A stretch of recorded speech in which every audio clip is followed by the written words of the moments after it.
Hi everyone, तर आज आपण दिवाळीनिमित्त खुसखुशीत आणि मऊसूद अशी करंजी कशी बनवायची ते बघणार आहोत। तर ही 15 ते 20 दिवस मऊसूद अशी करंजी राहणार आहे। तर अशा पद्धतीने तुम्ही बनवली तर तुमची करंजी मऊसूद अशी राहील। तर त्यासाठी इकडं 1 वाटी इतकं मी तूप घेतलेलं आहे आणि त्यामध्ये आपल्याला 3 वाटी इतका रवा ॲड करून घ्यायचा आहे आणि तो एकदम लो फ्लेमवरती 15 ते 20 मिनिटं छान असा लाल कलर चेंज होईपर्यंत भाजून घ्यायचा आहे। आणि इकडं मी 2 ते 3 वाट्या बारीक कापून मिक्सरला फिरवून घेतलेलं खोबरं जे आहे ते भाजून घेणार आहे। तर इकडं तुम्हाला 2 प्रकारचं खोबरं दिसलं असेल, बारीक आणि मोठं।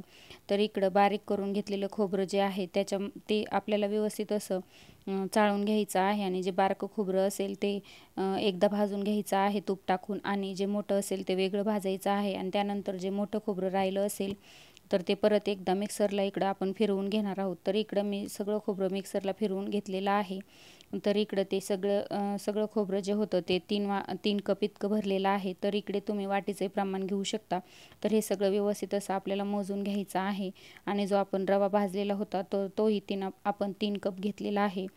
तर इकडंच टोटल सगळे रवा आणि खोबरं 6 वाट्या झालेला आहे। तर इकडे हे सगळं मोजून यासाठी घ्यायचं की आपल्याला इकडं साखरेचंही प्रमाण काढायचं आहे। त्यामुळं तर 6 वाटी 6 कप इतक्या रवा आणि खोबऱ्याला 2 वाटी इतकं आपल्याला साखर मिक्सरला बारीक वाटून घ्यायची आहे आणि ती मोजून त्याच्यामध्ये ॲड करायची आहे। आणि इकडं शेवटी आपल्याला इलायची टाकायची आहे। तर तुम्ही इलायचीचं प्रमाण तुमच्या आवडीनुसार करू शकता।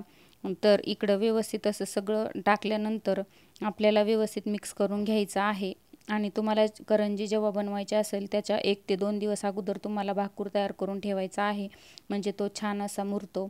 तर तुमच्याकडे वेळ नसेल तर तुम्ही 1, 2, 3 तासही मुरवू शकता। तर इकडं आता करंजी बनवण्यासाठी आपण पीठ मळून घेणार आहोत। तर त्यासाठी मी इकडं 4 वाटी इतका मैदा घेतलेला आहे आणि त्याला इकडं मी अर्धा वाटी इतकं मोहन टाकलेलं आहे। तर तूप तुम्हाला मस्त असं गरम करायचं आहे आणि ते एकदम रूम टेम्परेचरला थंड करून घ्यायचं आहे आणि त्यानंतरच ॲड करायचं आहे, म्हणजे तुमची करंजी छान खुसखुशीत होते। जर गरम तुम्ही ॲड केलं तर ती कडक होते करंजी। तर त्यानंतर आपण असा मीडियम सॉफ्ट नाही तर आपल्याला चपातीच्या डोपेक्षा थोडासा घट्टसर असा आपल्याला पीठ मळून घ्यायचं आहे। तर इकडे 1 ते 1.5 तासानंतर व्यवस्थित आपलं पीठ मुरलेलं आहे।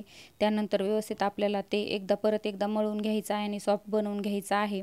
तर इकडं आता जे आपण पीठ बनवलेलं होतं तर त्याच्या 2 भाग करायचे आहे आणि असे 2 वळकट्या बनवून घ्यायच्या आहेत। तर आपण पहिल्यांदा 1 वळकुटीचे मस्त असे मीडियम साईजचे उंडे करून घेणार आहोत आणि दुसरी जी वळकटी आहे ती आपल्याला प्लॅस्टिकच्या पिशवीमध्ये ठेवायची आहे, कारण तुम्ही जर बाहेर ठेवली तर ती सुकते आणि वरचा लेयर कडक होतो। त्यामुळे ती प्लॅस्टिकच्या पिशवीत बांधून ठेवायची आहे आणि जेवढे उंडे करून घेतलेले आहेत तेवढ्या अगोदर आपल्याला सगळं करंज्या बनवून घ्यायच्या आहेत।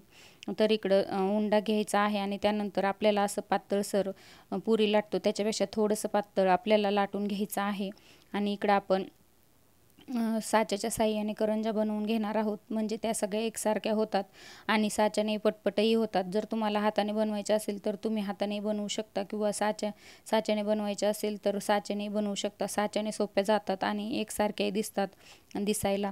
तर इकडं आपण व्यवस्थित असं भाकूर भरून घ्यायचं आहे आणि त्यानंतर दूध किंवा पाणी लावून व्यवस्थित असं त्याला चारी साईडने लावून घ्यायचं आहे आणि प्रेस करून व्यवस्थित असं त्याला फोल्ड करून घ्यायचं आहे आणि हे व्यवस्थित असं तुम्हाला दाबून व्यवस्थित करंजी बनवून घ्यायची आहे। तर इकडं तुम्ही व्यवस्थित असं प्रेस करून जर ते दाबलं नाही तर करंजी आपली तेल किंवा तुपामध्ये हे फुटू शकते। त्यामुळे व्यवस्थित असं दाबून तुम्हाला करंज्या सर्व बनवून घ्यायच्या आहेत। तर इकडं आपल्या 1 ते 2 ताट मी करंज्या बनवून घेतलेल्या आहेत आणि तुम्हाला लगेच त्या तळून घ्यायच्या आहेत। जास्त करंज्या एकसाथ बनवून ठेवायच्या नाही, कारण काय होतं ते तेलामध्ये मग ओपन होतात आणि भाकूर सगळा तेलामध्ये मिक्स होतो। तर इकडं मी 2 ते 3 वाटी अगोदरच कढईमध्ये तूप गरम करून घेतलेलं आहे। तर तुम्ही तुपाऐवजी तेलाचाही वापर करू शकता। तर इकडं मी 4 करंज्या मीडियम आपल्याला गरम तेल करून घ्यायचं आहे, जास्त गरमही तेल करायचं नाही, कारण काय होतं मग करंज्या एकदमच लालसर अशा उठतात। तर तुम्हाला करंज्या सोडल्यानंतर एकदम मीडियम गॅस करायचा आहे आणि आलटून पलटून व्यवस्थित अशा एकदम थोड्याशा सोनेरी रंगावरती करंजा आल्या की तुम्हाला त्या काढून घ्यायच्या आहेत. तर तुम्हाला जास्त लालसर आवडत असतील तर तुम्ही लालही काढू शकता.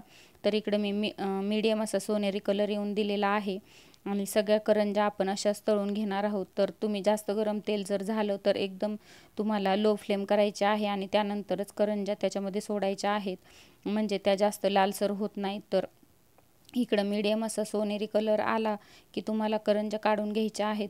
तर व्हिडिओमध्ये दाखवल्याप्रमाणे सगळ्या करंजा तुम्हाला तळून घ्यायच्या आहेत आणि तुम्हाला तेलाचं टेम्परेचर मेंटेन ठेवायचं आहे. तर अशाच प्रकारे आपल्या सगळ्या मी करंजा व्यवस्थित अशा तळून घेतलेल्या आहेत.